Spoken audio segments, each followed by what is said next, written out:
Today, we are going to show you what you should be looking for when you get a PPI looking to buy your new Porsche. I'm Justin. And I am Aaron. And we are here at Innovative Auto Sports in Carrollton, one of my favorite and least favorite places. I spend a lot of money here. Yeah. I do, absolutely. Not the good way, though. But Charlie and Co. are great friends. And in fact, today we have another new player with us. We're going to have Cousin Tori join us and tell us what you should look for in a PPI. Yeah, when you get a new vehicle like this, you're going to spend a lot of money and you want to make sure you get the right one. You can spend almost as much on the wrong one as you spend on the right one. Unless you know your way around these cars, you want to get an expert in here to take a look at it, dig under the hood, and really see what is going on with this car, and that's what a great PPI is. But not all PPI are created equal.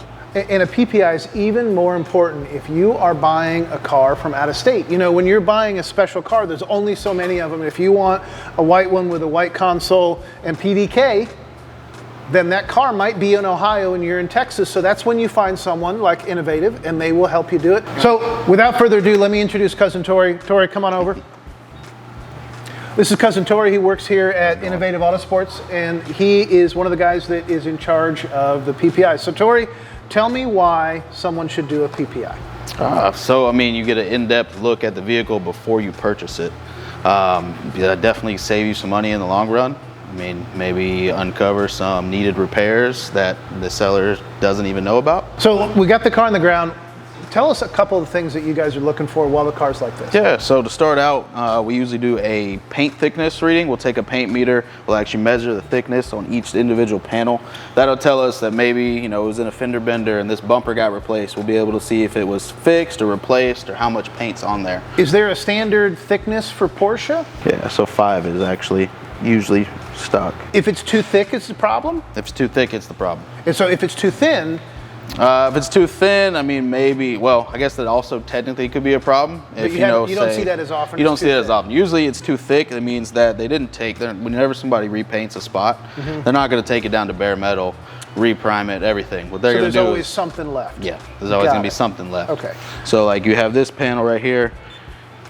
It's 5. Okay, aside from the paint, what are some other things that you're looking for on the outside of the car? Yeah, so what we will do is we will check, I mean, like your lights, especially on some of these 997s, you get a lot of condensation in these headlights. Okay.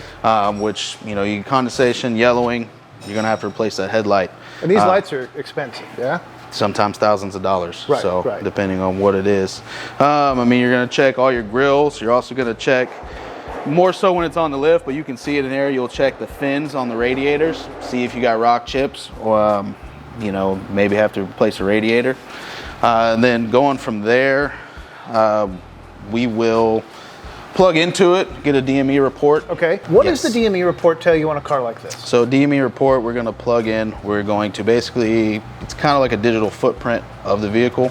You're going to be able to see stored, you know, problem codes. Also, you're going to be able to get an over rev report, which is pretty important in Porsche land. Okay. This particular car has exactly 0 over revs, which is rare, but let's talk about over revs, because we went over this before we started the video here. Are all over revs bad? No. So your range 1 and 2 are rev limiter. 1's just kind of touch the rev limiter. 2's maybe you hit it on the rev limiter pretty good. 3 through 6 is mechanical over rev. So that's your more, I would say, hardcore, maybe missed a shift 1 too many times, and you know, potentially could have done damage to internals. But you said also, or we were talking before the video, that it's also context. So if this car had had over revved within the last 20 minutes, we have a challenge. Yeah. If it over revved in the first 200 hours and it's got 2,000 hours on it. No harm, no foul. Right, exactly. But now, do you guys, if and I know I don't say if, I know if the over revving and the motor part is a big part of it, are you guys taking the oil out? Are you checking the filters? What happens there? Yeah, usually we'll pull out especially on these, you have a cartridge type filter, so you can actually remove it. We can check a little sample of oil without losing too much oil in the engine. You can also, they're paper filters. You can go through and check the pleats for any type of metal or anything in them. And so you'll do that, just give you kind of a little bit of an insight to what's going on in the engine. Do you put the car on the lift? Yes, we do. Well, let's go take a look at what that looks like. All right, so we got this Turbo S in the air already, so we can go over what we look at it once it's up in the air. So what do we look for once it's up in the air? So now that you got it up in the air, you can check out suspension and the under panels of the vehicle. Also, this one has the wheels already off, so we can take a look at the brakes. This particular car has carbon ceramics, very costly to replace, so you want to make sure they're in great shape.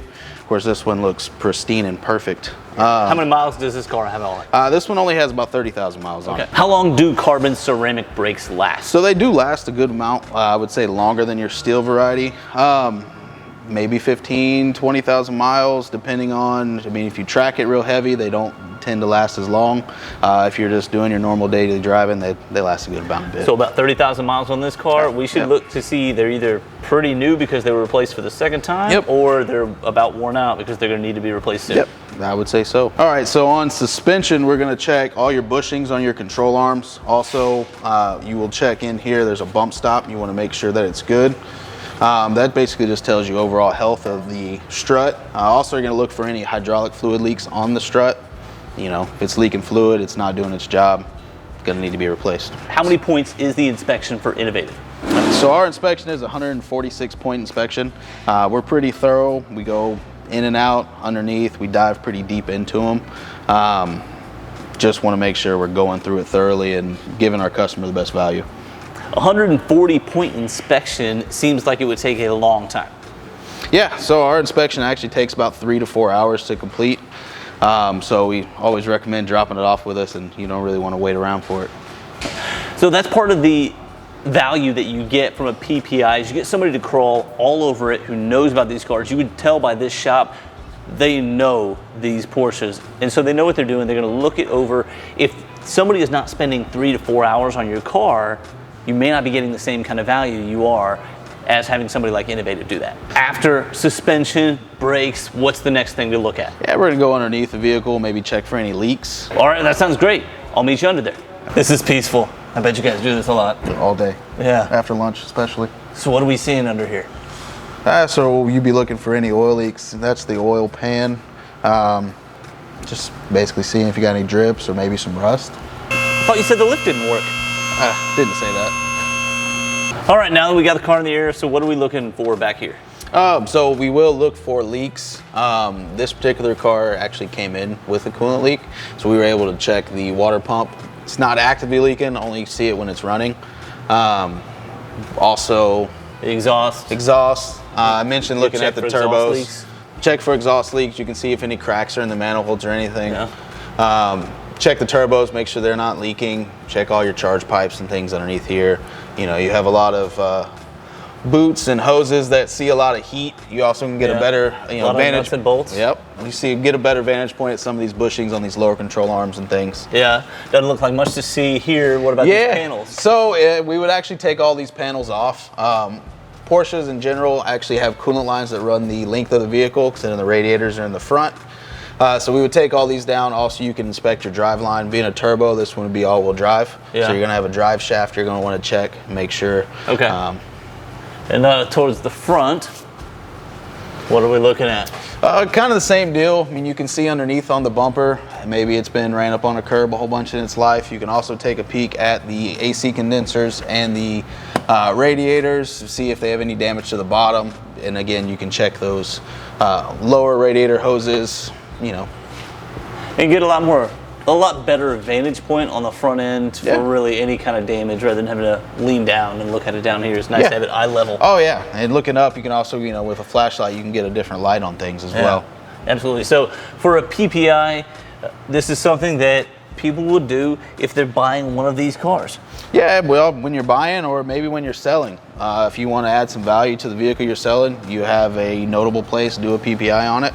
And then that's a good selling point as well. Yeah, when Innovative does a PPI, what does that look like? What's the delivery of the PPI look like for you guys? So we have a paper copy that we print out. It's actually usually meant to be digital. It'll have a bunch of digital pictures attached to it, videos in cases, and also that PDF file of that DME report.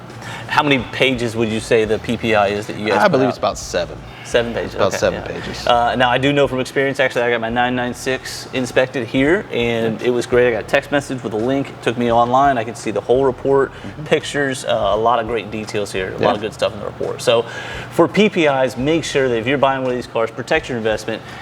Get a PPI done. We've done a lot of car reviews, what to look for when buying a car, and one thing we don't talk a whole lot about is PPI, but it always goes to show that you should do a PPI. You can get a great report, a real good understanding of what you are investing in. Make sure you get a good reputable shop. Make sure they spend some time. Look for some of these things that we talked about. If you got any comments, any questions, your experience with PPIs, make sure you leave in the comments section below and come back and see us.